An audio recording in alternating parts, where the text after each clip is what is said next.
They are voices of the South with its fertile earth and fragrant breezes, and of the coast with the hint of tide and salt, and of the low country and beyond, soft and timeless.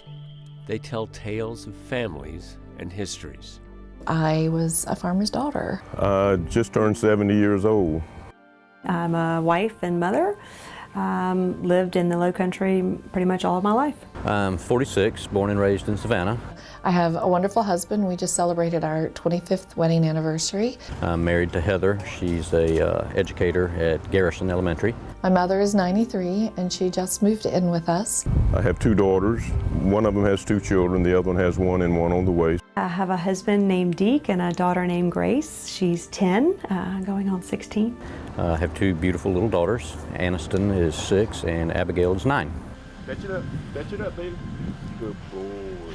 They share stories of pastimes and passions. I'm retired from Georgia Power, 38 years of service. I found my real passion in helping other people. I am a prenatal genetic counselor, and so I talk with women who are either pregnant or wanting to become pregnant about risk factors. I work at Volvo of Savannah. I've been there for about 18 years. I decided that I wanted to become a nurse. We go to the Keys every August and go chase lobster. Full of heartbreak and hope, the narratives recounted by the voices of Libby and Mike, Gary and Vivian include one chillingly common theme. They all had unexpected encounters with cancer. My oldest sister, when she was 36 years old, was diagnosed with breast cancer. I had met with a man in my church that had throat cancer. My mother had been diagnosed with primary peritoneal cancer, which is a sort of form of ovarian cancer. Because my sister had had breast cancer, I always thought if I had a cancer, it probably would be a breast cancer. I had just noticed a little lump right in that area there, about as big as the tip of your little finger. I had been having a nagging cough. This was just a routine screening exam that I'd been to many, many times and never had any concern. During a post-op scan, that was when they found the colon cancer. They did notice on the scan that there was a lesion on my left kidney. And it showed up cancer in my throat and that lymph node. I find out that I have cancer, which was a huge shock. Didn't see it coming. Kidney cancer, throat cancer, colon cancer, cervical cancer. No one ever expects to receive a cancer diagnosis.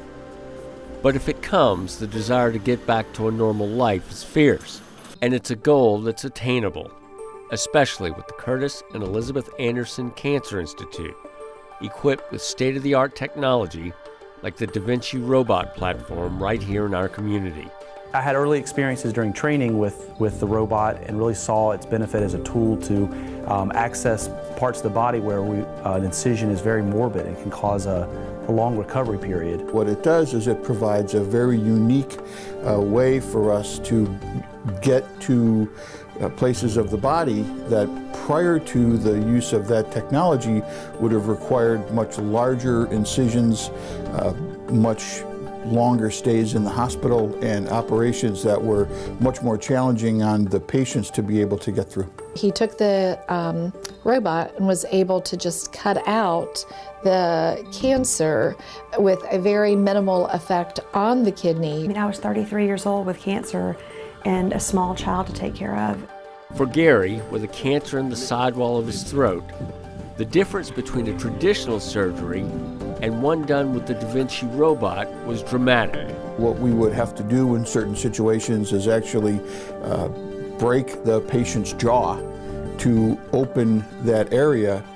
Those patients oftentimes needed a tracheostomy, needed a hole in their neck to have them breathe because there was a lot of swelling in the mouth and swelling in the throat.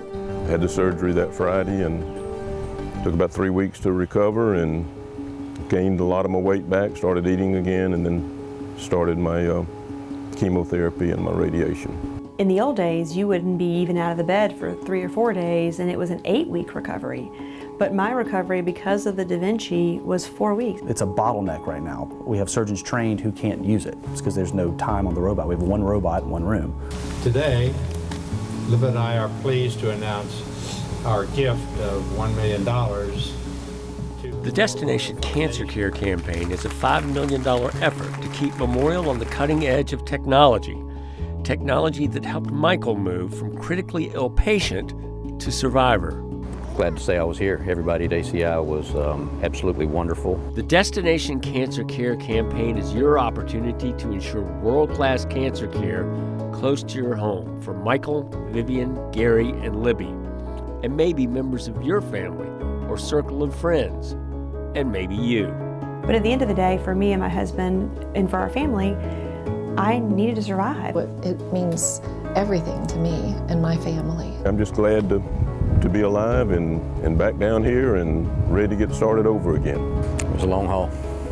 It really was. Happy to be here.